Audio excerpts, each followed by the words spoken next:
включите в демонстрациите. Така че ще разгледаме цялото историческо развитие на тази техника, не само за региона, но и в развитието в цялата страна. И започваме с зала за ръчно текстилно производство, където 5000 години са най-ранните данни за преден. Може да дойдете малко по-насам, за да видите по-добре. Най-старият начин за предене е следния. С едно вретено, вретеното е дървената част, на което се поставя прешлев. Това са прешени, изработени от различен материал. С този пръстен се увеличава инерционния момент и преденето става постижимо. И процесът на предене по този начин е триетапен. Тоест, първо се изтегля нишката, след това се усуква и на третия етап готовата прежда се набива на вретеното. Този начин за предене, когато отделните елементи следват един след друг, ще го видим после приложен в един тип предачни машини на долния етаж. Като стигнем до нея, аз ще ви обясня. Там с кръчета. Не ще да се отваря. Нищо. Така. Вземи сега чукни го. Не. Обратно нали трябва? Първо, сега другият педал. Сега да разменим. Така и тогава вече и готово. Така. Сега обратно. Сега от другата страна. Стига толкова. Стига толкова. 36-тия ред, където го показва съответната карта, трябва да подреди основните нишки. Ето това. Така. Така, дойде вече съответната карта на съответния ред от фигурата. Картата е разположена в ляво на призмата, така на стъна, на която е записана информацията. Тази информация трябва да бъде предадена на механизма и да определи коя нишка да отиде горе, коя да остане долу. Срещу картата отдясно има една дъска с иглички. Виждате ги, нали? Да. Това всъщност е чекащото устройство. Сега в случая аз държа картата далече от иглите. Като пусна педала, картата се приближава до иглите и ако има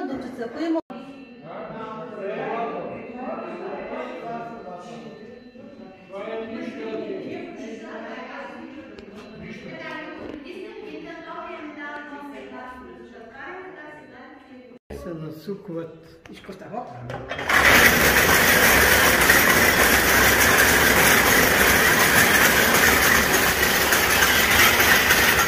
Тук са 12 нишки, които се движат по две бъбрековидни траектории, без да се... Т.е. препитат се нишките, без да се пресичат. И така се приплита Дайтан. Ето ги Дайтаните вече ги тързи. В Англия знае, че в Манчестър има една работеща и до тук стига моята информация. Тоест, дори да има другаде по света, те са много малко. За Италия имам някаква така неточно уточнена информация, но такива машини не се използват, те стават все по-ценни. Има ги в музей, но те са статични и не работят. Да, тук при нас идеята е да го запазим в работещ вид, за да можем да покажем, защото иначе като обяснява само е да, не се ли види на живо, кое как се видим, как преде селфар.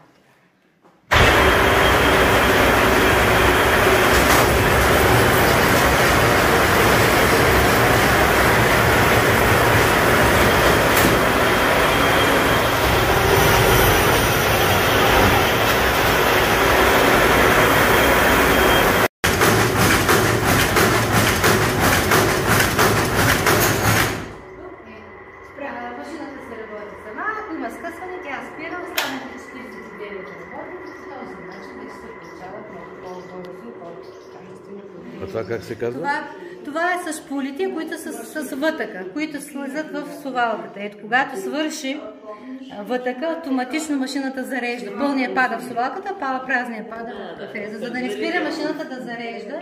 И това става вече много по-бързо.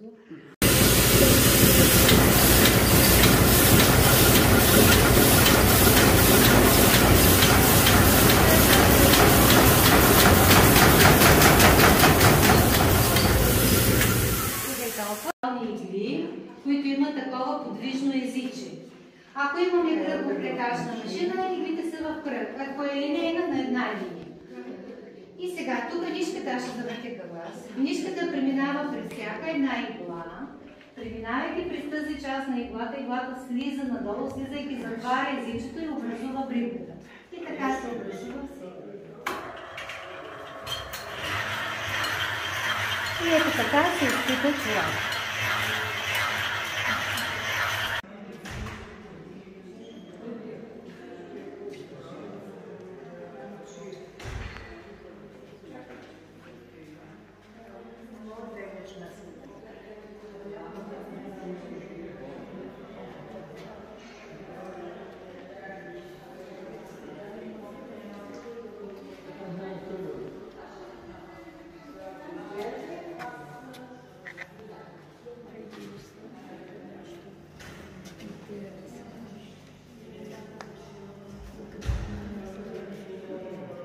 медицински инструменти.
Я наричат Артемида тая богиня.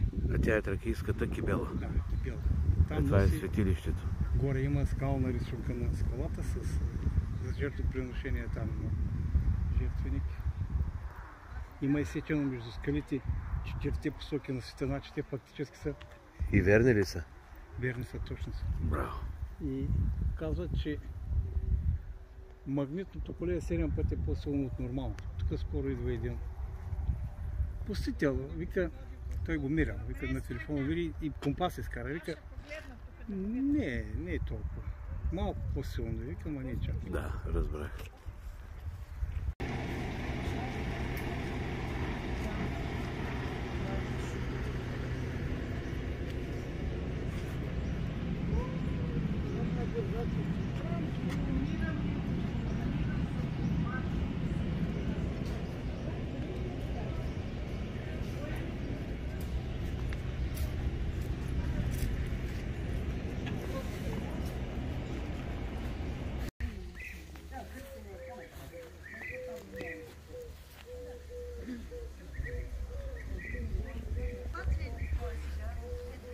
Става